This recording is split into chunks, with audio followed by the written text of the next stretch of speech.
ማን ነው ጋሻ? ጋሻ ማለት የአብሮነታችን አይበገሬ መሆናችን ታላቅነታችን ትልቅ ህዝብ መሆኑን ጭምር ትልቅ ምልክት ነው ማለት ነው እና እዚህ ቤት አለ እሱም ማለት ነው። ሌላ ደግሞ በጣም የሚደንቃችሁ ይሄ 1948 ዳዊትና ኦሪዮን የሚባል ጀመራ ይሄ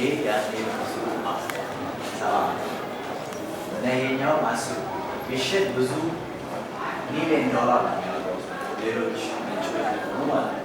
እኛ ግን ያን ዶላር ሳይሆን ሳይሆን በዚህ አጋጣሚ ከፕሮጀክት ስለሆነ ያሰብነው የእናንተ ጋር ወሳኝ እንደሆነ ታውቁ ጭምር ነው ማለት ነው። ይህን አብረን ስራ ታላቅ ለትውልድ የምናሳይና የምናሸጋግር ንግድ ባንኩ ይኮራበታል፣ ሌላ ይቀር በዛ ይኮራል ማለት ነው። እነዚህ አልባሳት እንግዲህ 70 ዓመታትን ያስቆጠሩ ናቸው። እነዚያም ዝም ብሎ የተለጠፉ አይደለም።